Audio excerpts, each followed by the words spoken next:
우리 함께 사도신경으로 신앙 고백하시겠습니다. 나는 전능하신 아버지 하나님 전지의 창조주를 믿습니다. 나는 그의 유일하신 아들 우리 주 예수 그리스도를 믿습니다. 그는 성령으로 잉태되어 동정녀 마리아에게서 나시고 본디오 빌라도에게 고난을 받아 십자가에 못 박혀 죽으시고 장사된 지 사흘 만에 죽은 자 가운데서 다시 살아나셨으며 하늘에 오르시어 전능하신 아버지 하나님 우편에 앉아 계시다가 거기로부터 살아있는 자와 죽은 자를 심판하러 오십니다. 나는 성령을 믿으며 거룩한 공교회와 성도의 교제와 죄를 용서받는 것과 몸의 부활과 영생을 믿습니다. 아멘. 우리 함께 찬송가 183장 찬송가 183장 빈들의 마른 불같이 시들은 나의 영혼 시간 우리 함께 찬송하도록 하겠습니다. 찬송가 183장입니다.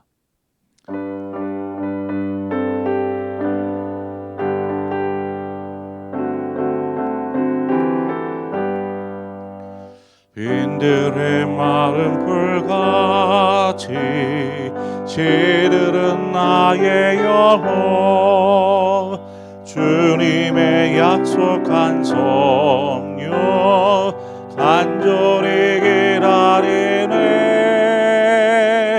가물음의 마른 땅에 담비를 내리시듯 성령의 담비를 부어 새 생명 주옵소서. 반가운 비소리 들려 산천이 춤을 추네. 봄비로 내리는 성령 내게도 주옵소서. 가물음의 마른 땅에 담비를 내리시듯 성령의 담비를 부어 새 생명 주옵소서. 절 따라 우로를 내려 조목이 무성하니 갈급한 내 심령 위에 성령을 부으소서. 가물음의 마른 땅에 담비를 내리시듯 성령의 담비를 부어 새 생명 주옵소서. 참되신 사랑의 언약 어길 수 있사오랴. 오늘의 흡족한 은혜 주실 줄 믿습니다. 가물음의 마른 땅에 담비를 내리시듯 성령의 담비를 부어 새 생명 주옵소서.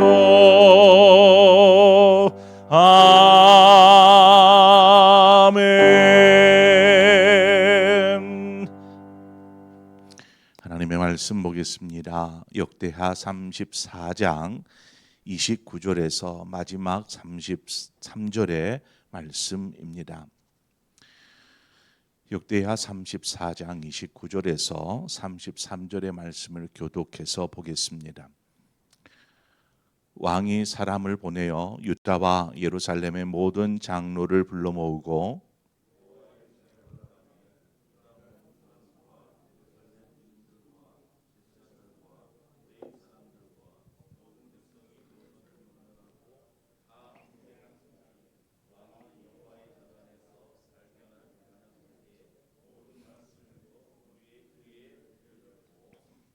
왕이 자기 처소에 서서 여호와 앞에서 언약을 세우되 마음을 다하고 목숨을 다하여 여호와를 순종하고 그의 계명과 법도와 율례를 지켜 이 책에 기록된 언약의 말씀을 이루리라 하고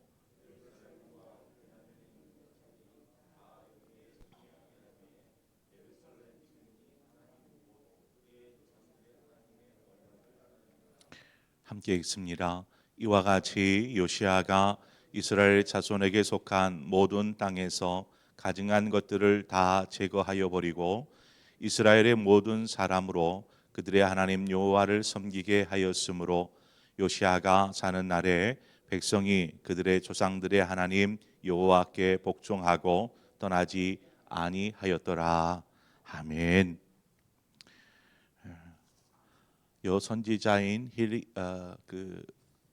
여선지자인 훌다를 통해서 하나님의 말씀을 전해들은 요시아가 이제 온 백성 곧 남녀노소를 불문하고 모든 사람들을 예루살렘으로 모으게 합니다.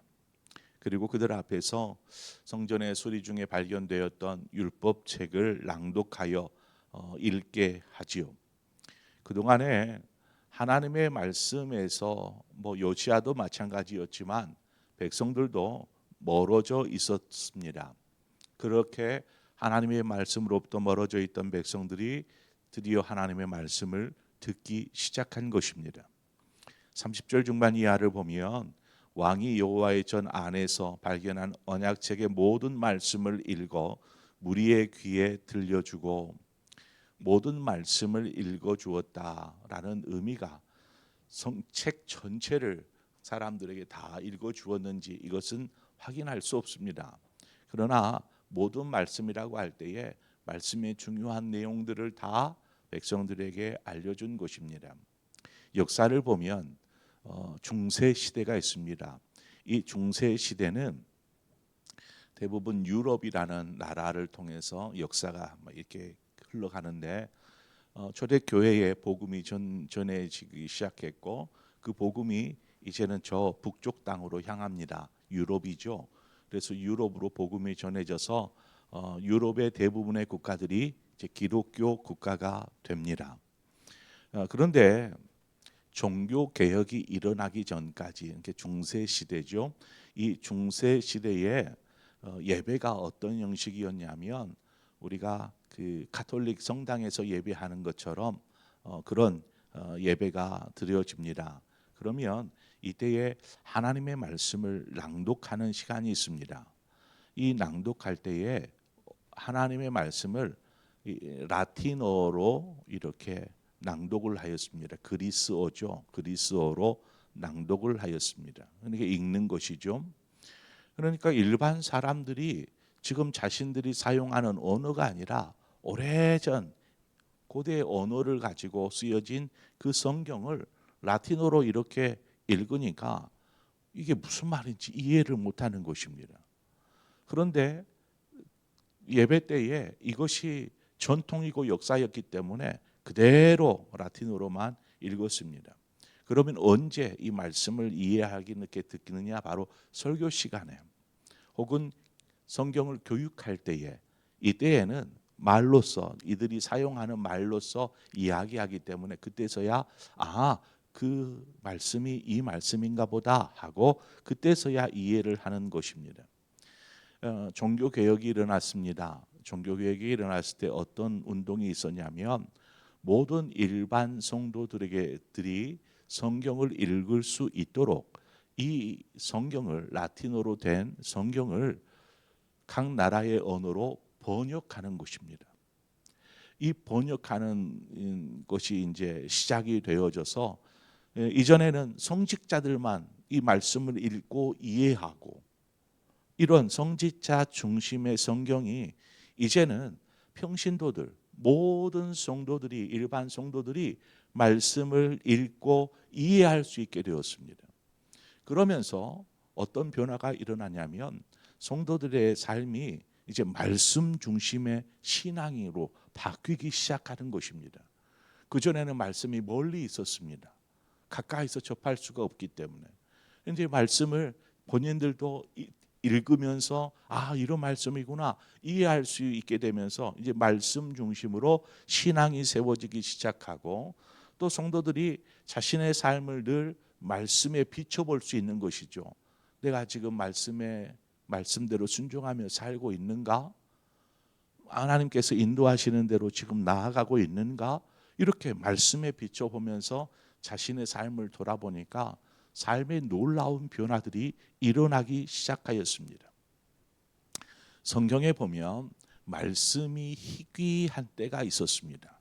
말씀이 희귀한 때, 사무엘상 3장 1절 중반 이하를 보면 여호와의 말씀이 희귀하여 이상이 흔히 보이지 않았더라라고 성경은 기록됩니다.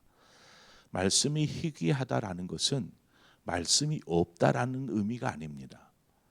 말씀을 듣는 통로가 막혀버린 것입니다. 그러니까 말씀을 듣는 통로가 막히니까 하나님과의 관계, 교제도 끊어져 버리는 것이죠. 끊어졌다라는 표현은 그렇지만 이 하나님과의 교제가 원활히 이루어지지를 않는 것입니다. 말씀이 있어도 말씀을 통해서 하나님의 음성을 듣지 못하였습니다. 그래서 이 당시에 사람들이 어떻게 살았는가? 사사기 21장 25절에 보면 사람이 자기 자신의 소견에 좋은 대로 행하였더라. 말씀에 따라 순종하였다가 아니라 자기 생각에 그럼 이거 좋겠다, 이것이 낫겠다, 이것이 옳다 생각하는 대로 그냥 그렇게 사는 것입니다. 이게 무슨 삶입니까? 하나님 없는 삶이 아닙니까? 하나님께서 어린 사무엘을 부르십니다. 사무엘아, 사무엘아. 자고 있던 사무엘이 벌떡 일어나서 누구를 찾아갑니까? 엘리 대제사장을 찾아갑니다. 부르셨습니까? 부르셨습니까? 그러니까 하나님의 음성을 분간하지는 못하는 것입니다. 어렸던 사무엘이. 후에야 이제 사무엘이 하나님이 부르심 앞에서 말씀하옵소서 주의 종이 듣겠나이다, 이렇게 이런 자세로 바뀌게 됩니다. 말씀하옵소서 주의 종이 듣겠나이다. 이런 모습은 오늘날에도 마찬가지입니다. 오늘날에도 집집마다 성경책이 몇 권 있을걸요. 제 서재에 성경책이 열 몇 권 있더라고요. 열 몇 권. 작은 거, 큰 거, 옛날 거 세어보면 성경책이 몇 권이 있지만 우리가 말씀을 가까이 하지 않으면, 또 하나님의 말씀을 많이 듣고 많이 알아도 그 말씀에 순종하지 않으면 결국 말씀이 희귀한 때를 보내는 것과 뭐가 다르겠습니까? 말씀이 읽져도 읽지 않고 듣지 않고 보지 않으면, 말씀을 들어도 알아도 보아도 그대로 순종하지 않으면 우리는 말씀이 희귀한 때를 보내고 있는 것입니다. 우리에게 필요한 것은 새로운 뭔가 신선한 말씀이 아니라 이미 주신 말씀에 대하여서 다시 귀를 기울이고 하나님이 나에게 하시는 말씀이 무엇일까, 그 음성에 집중해야 합니다. 그래서 사무엘처럼 말씀하옵소서 주의 종이 듣겠나이다, 이 고백이 필요한 것이죠. 유대 백성들이 성전에서 울려 퍼지는 하나님의 말씀을 듣습니다. 말씀하옵소서 주의 종이 듣겠습니다 라는 마음으로. 31절에 왕이 자기 처소에 서서 여호와 앞에서 언약을 세우되 마음을 다하고 목숨을 다하여 여호와를 순종하고 그의 계명과 법도와 율례를 지켜 이 책에 기록된 언약의 말씀을 이루리라 하고, 이 구절은 어떻게 보면 요시야 스스로 개인적으로 하나님 앞에서 하나님 내가 이렇게 하겠습니다라는 어떤 약속, 언약을 맺는 것이죠. 언약한 내용입니다. 그리고 그 언약한 내용을 32절에 가보면 예루살렘과 베냐민에 있는 자들이 다 여기에 참여하게 하며 예루살렘 주민이 하나님 곧 그의 조상들의 하나님의 언약을 따르니라. 그러니까 요시아가 마음을 다하고 뜻을 다하고 목숨을 다하여 주 하나님을 사랑하고 뿐만 아니라 하나님께서 말씀하신 그 계명과 법도와 율례를 지켜 행하겠다라는 마음의 다짐, 결단, 약속을 합니다. 그 약속과 더불어서 온 백성들도 하나님 앞에서 그 약속, 그 언약을 하도록, 그 언약에 참여토록 백성들을 이끌었다라는 내용이 바로 이것입니다. 이 구절을 보면 이제 백성들로 하여금 하나님의 말씀을 듣고 이제 그 말씀을 따라서 하나님의 언약 백성으로서 언약에 다시금 참여하게 하는 것이죠. 그 전에는 언약 백성이 아니었습니까? 언약 백성이었음에도 불구하고 언약 백성의 삶을 살지 않았습니다. 하나님이 무시되어지는 삶, 우상을 섬기는 삶. 그러나 하나님의 말씀을 바르게 알고 난 이후부터 이제는 그 말씀을 따라 하나님을 섬기는 언약 백성으로 살겠습니다라는 언약을 갖는 것이죠. 요시아는 먼저 자신이 하나님 앞에 언약으로 먼저 바로 서기로 언약을 맺었고 이후에는 백성들에게 그 언약에 동참케 합니다. 언약이란 쉽게 말하면 약속입니다. 하나님과 사람 사이에 맺어진 약속.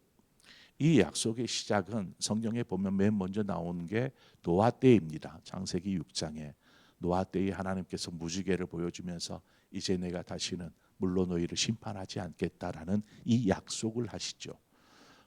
이제 언약의 시작은 어떻게 보면 아브라함 때로부터 시작된다라고 할 수 있습니다. 하나님께서 아브라함을 부르시고 내가 너로 큰 민족을 이루고 내가 너로 복이 되게 하겠다라는 이 약속. 대신에 너는 너의 모든 것들로부터 떠나서 내가 내게 지시한 땅으로 가서 그곳에서 거하라. 그곳에서 나와 함께 관계하자, 교제하자. 이 약속, 이 언약의 출발점입니다. 그래서 본격적으로 언약이 하나님과 아브라함 사이에 맺어지게 되는데 이 언약이 아브라함을 지나서 이삭에게, 이삭을 지나서 야곱에게, 야곱을 지나서 요셉에게, 그리고 이후로는 온 이스라엘 12지파에게 그 약속이 계속, 언약이 계속 이어지게 됩니다. 후에 보면 다윗이 또 왕이 되고 어느 날 예루살렘 성전을 짓고자 할 때에 하나님께서 그에게 언약을 세우지 않습니까? 다윗과 이렇게 언약을 세웁니다. 그런데 이 언약이라는 것이 새로운 것이 아닙니다. 예전 아브라함과 맺었던 그 약속이 다시금 너와 내가 그렇게 하겠다.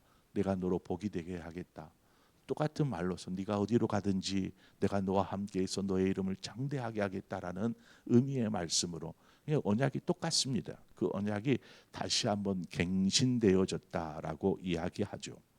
그러니까 아브라함 때에 또 모세가 시내산에서 말씀 언약을 받을 때에 이 모든 것이 세워진 언약에 대하여서 이를 기억하고 순종하며 따르겠다라는 다짐의 언약들이 다윗 시대에 그리고 지금 이 요시야 때에 일어난 것입니다. 우리는 이것을 언약의 갱신이라고 부르죠. 요시야가 백성들에게 언약에 참여케 한 것은 이제 하나님의 백성인 것을 인정하고 고백하고 이제는 하나님의 말씀을 따라 순종하며 하나님만을 섬기는 우상이나 헛된 것을 쫓지 아니하고 하나님만을 섬기는 언약 백성으로 살겠다라는 약속, 다짐을 다시 하는 것입니다. 이 성전 앞에서 32절 말미에 보면 하나님의 언약을 따르니라 이렇게 말씀한 것을 볼 때 모든 백성이 그곳에 모인 모든 백성이 이제는 우리가 하나님의 언약 백성으로서 언약에 참여하겠습니다. 하나님만을 섬기겠습니다. 이런 약속 고백을 한 것입니다.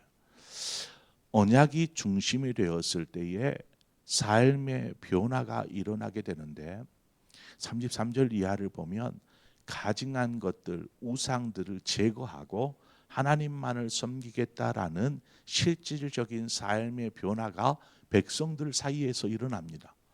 백성들 스스로 자발적으로 우리는 하나님의 언약 백성이니까 우상 이거 치워버리자, 제거하고 하나님이 아닌 다른 더 중요하게 여겼던 것들을 스스로 자발적으로 다 무너뜨리는 것입니다.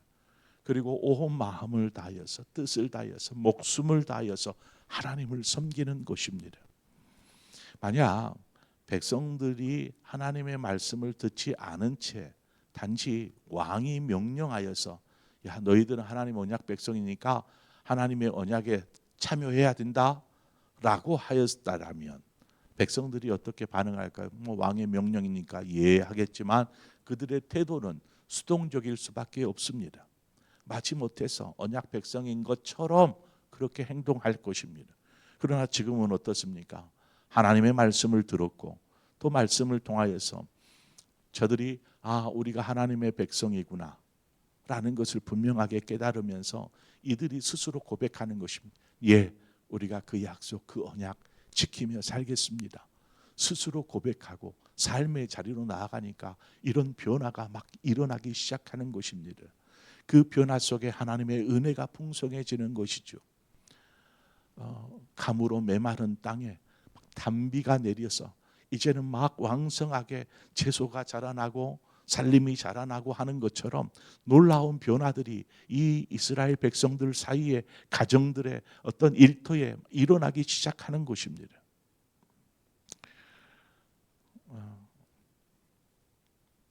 이런 적극적인 자세로 이들이 하나님을 사랑하고 하나님을 섬기며 살게 된 것입니다. 하나님과의 관계가 이전하고는 전혀 다른 모습으로 발전되었고 또 더 가깝고 친밀한 모습으로 세워져 가는 이 유다 백성들의 모습을 봅니다. 이 언약은 과거에 아브라함 때 혹은 모세의 율법 말씀을 통해서든 이 말씀 언약은 지금 우리에게도 동일하게 하나님과 맺어진 언약입니다. 그 언약을 따라서 우리는 어떻게 하나님을 섬기고 있는가? 앞서 말씀드린 바와 같이 말씀이 희귀한 때를 오늘날도 많은 사람들이 살아가고 있습니다. 오늘날에도 하나님과의 관계는 서원해져 있는 모습들이 보입니다. 그러나 우리는 그러지 않아야겠다. 말씀, 언약을 새롭게 한 것처럼 우리도 하나님 앞에서 하나님만을 사랑하고 하나님만을 섬기며 살겠다. 요시야의 고백처럼 마음을 다하고 목숨을 다하여 여호와께 순종하고 그의 계명과 말씀을 지켜 행하며 언약의 말씀을 이루리라 하는 이 고백처럼 저와 여러분의 고백이 바로 이 고백이 되어지기를 원합니다. 그때에 하나님께서 약속 언약하신 것처럼 너희가 복이 되게 하리라. 내가 너희와 항상 함께 있어 하나님께서 우리의 삶을 축복하여 주실 줄 믿습니다. 그런 축복의 삶을 누리는 저와 여러분 되어지기를 축원합니다. 기도하겠습니다. 참 좋으신 하나님 아버지 은혜와 사랑을 감사합니다. 하나님 우리 같은 사람 그냥 외면하지 않으시고 긍휼히 여기사 우리를 다시금 언약 백성으로 불러주시는 아버지, 우리가 언약 백성임을 알매도 불구하고 하나님과의 관계보다 세상의 것들을 더 중요하게 여기며 살았다라면 이제 요시아가 그 언약을 갱신하는 것처럼 우리가 다시금 하나님 앞에서 그 약속을 기억하고 상기하며 이 약속대로 살겠습니다. 하나님만을 사랑하되 목숨을 다하여 또 말씀에 순종하며 살겠습니다라는 이 언약의 갱신이 우리 안에서 이 시간 일어나게 하여 주시옵소서. 그래서 우리의 삶에 놀라운 하나님의 역사가 일어나게 하시되 모든 것들이 회복되어지고 모든 것들에 하나님의 축복이 임할 수 있도록 인도하여 주옵소서. 예수 그리스도의 이름으로 기도합니다. 아멘. 오늘 말씀을 생각하면서 하나님 우리의 신앙의 모습들을 돌아보며 하나님과의 관계, 기도, 말씀 이 모든 것이 희귀해지지 아니하도록 늘 가까이서 늘 하나님만을 사랑하고 섬기는 삶 되게 하옵소서. 우리 이 시간 결단하면서 기도하기를 원하고 더불어서 우리 열방을 향하여서 기도하십시다. 저 북녘 땅을 위해서 북녘에 있는 동포들을 위해서 또 지하에 숨어서 믿음을 지키기 위해서 몸부림치는 그들을 위해서 이 시간 우리 함께 기도하십시다. 또 세계 열방 가운데 복음을 위해서 수고하시는 선교사님들을 위해서 우리가 기도하십시다. 그리고 하나님께서 이 온 세계 속에 하나님의 질서를 회복시키시고 하나님의 살아계심들을 보이사 모든 전쟁과 어떤 기상이변으로 인한 공포들이 사라지게 하시고 모두가 기쁨으로 하나님을 섬기는 그러한 세상이 되게 하여 주옵소서. 이 시간 함께 세계 열방을 향하여서 기도하고 여러분 각자의 기도의 제목으로 기도하시다 자유롭게 돌아가시겠습니다. 함께 기도하겠습니다. 하나님 아버지 은혜와 사랑을 감사합니다.